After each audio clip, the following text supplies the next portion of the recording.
Kembali di kabar khusus TV One pemirsa, kalau tadi kita sudah lihat persiapan jelang upacara di sejumlah wilayah mulai dari IKN, kemudian tadi kita ke Pulau Sulawesi, ke Papua. Nah, kita saat ini kembali ke Pulau Jawa, ke Semarang, Jawa Tengah. Sudah ada Budi Zulkifli yang akan mengabarkan bagaimana persiapan jelang upacara HUT Kemerdekaan Republik Indonesia. Budi Zulkifli.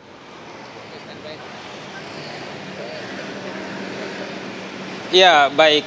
Hari ini di wilayah Jawa Tengah tentu saja peringatan Hari Ulang Tahun Republik Indonesia yang ke-79 juga dalam upacara peringatan digelar di berbagai wilayah di Jawa Tengah. Dan khusus untuk Provinsi Jawa Tengah, pelaksanaan upacara peringatan Hari Ulang Tahun Republik Indonesia yang ke-79 digelar atau dipusatkan di kawasan lapangan Simpang 5, Kota Semarang, Jawa Tengah. Upacara 17 Agustus di kawasan Simpang 5 ini dipimpin langsung oleh Inspektur Upacara PJ Gubernur Jawa Tengah Komjen Purnawirawan Nana Sujana dan dimulai pada pukul 7.00 waktu Indonesia Barat. Dalam upacara yang berlangsung hari ini kami melihat suasananya berlangsung dengan sangat hikmat. Apalagi pada saat proses-proses pengibaran bendera merah putih yang dilakukan di kawasan lapangan Simpang 5 Semarang ini.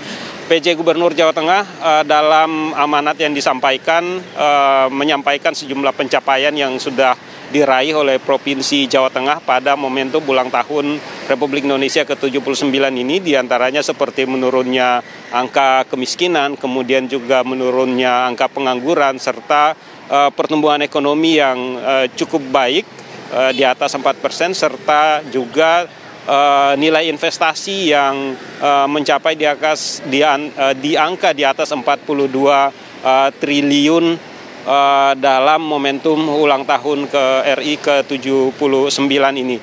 Dan terkait dengan sejumlah harapan maupun pencapaian-pencapaian yang berhasil didapatkan oleh Provinsi Jawa Tengah, berikut ini adalah kutipan wawancara kami dengan PJ Gubernur Jawa Tengah, Komjen Purnawirawan Nana Sujana.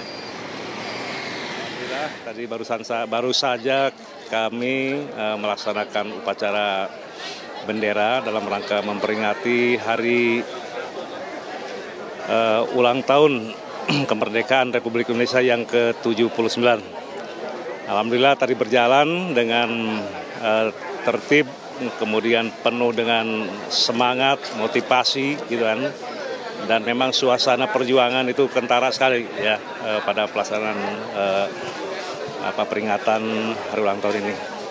Kemudian kalau kita melihat daripada makna ya tema gitu ya, Nusantara Baru, Indonesia Maju. Jadi ini maknanya memang makna semangat perjuangan gitu. Makna untuk memotivasi kita gitu. Tentunya dengan Nusantara Baru ini kita harapkan bahwa Indonesia ke depan khususnya menyongsong Indonesia Emas 2045 tentunya dengan semangat dan motivasi baru gitu ya. Dan disitulah memang untuk maju tentunya kita perlu adanya suatu kebersamaan, kemudian kekompakan, dan tentunya dengan menambah semangat perjuangan untuk kemajuan Indonesia gitu. Ya, pemirsa, sementara itu PJ Gubernur Jawa Tengah juga menyampaikan sejumlah himbauan kepada masyarakat Jawa Tengah terkait dengan jelang pelaksanaan pilkada serentak yang nanti akan dilaksanakan pada November 2024 mendatang. PJ Gubernur meminta agar masyarakat di Jawa Tengah pada momentum pilkada ini bisa menjaga suasana keamanan di wilayah Jawa Tengah dan bisa memilih para pemimpin yang bertarung dalam pelaksanaan pilkada 2024 ini dengan bijak, riang gembira, dan tentu saja berharap bahwa masyarakat bisa memilih dengan baik sehingga menghasilkan para pemimpin yang diharapkan bisa membawa banyak kebaikan bagi masyarakat di Jawa Tengah, tidak saja di Provinsi Jawa Tengah untuk pemilihan gubernur, namun juga untuk pemilihan kepala daerah yang juga dijalankan di banyak kabupaten kota di wilayah Jawa Tengah. Seperti itu yang dapat kami kabarkan pagi ini dari kawasan Simpang 5 Semarang. Kita kembali ke Jakarta. Baik, terima kasih Budi Zulkifli. Informasinya langsung dari Semarang, Jawa Tengah. Dan pemirsa, sambil kita menunggu bagaimana jalannya kirap duplikat bendera pusaka di IKN dan juga di Istana Merdeka, kami ajak Anda jeda terlebih dahulu. Tetaplah bersama kami di Kabar Khusus TV One.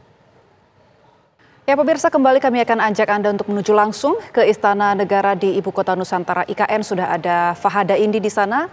Fahada Indi, ini kita sudah semakin mendekati detik-detik jelang pengibaran bendera merah putih dan juga pembacaan teks proklamasi. Lalu apa saat ini yang tengah berlangsung di sana?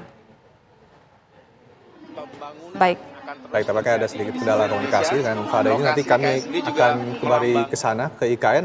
Namun kita akan lanjutkan kembali perbincangan dengan Nilam Sukma, Purna Paskibraka tahun 2016. Mbak Nilam, kita kembali flashback nih ya ke tahun 2016. Waktu dari sekolah itu, berapa orang sih yang dikirim untuk ikut seleksi? Untuk ikut seleksi itu kurang lebih 15 orang dari sekolah. Kemudian untuk ikut ke tingkat kota kami melaksanakan seleksi, ada sekitar 5 orang yang lulus begitu ya. Kemudian kami melaksanakan pelatihan di tingkat kota, kemudian melanjutkan seleksi yang lainnya untuk ke provinsi. Jadi berarti setiap di kota maupun di provinsi ini ada latihan ataupun seleksi juga nggak nih? Jadi tiap tahapan itu ada yang harus dilewati terlebih dahulu.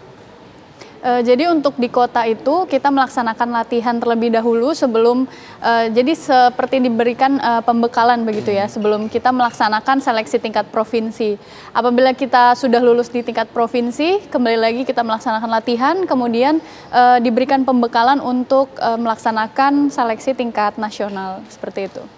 Baik, tentunya nanti juga kita akan bahas bagaimana latihan yang semakin intensif ketika sudah bergabung sebagai Paskibraka Nasional. Namun sesaat lagi ya Nilam, kita harus jeda terlebih dahulu. Kabar Khusus TV One masih akan kembali sesaat lagi pemirsa. Tetaplah bersama kami.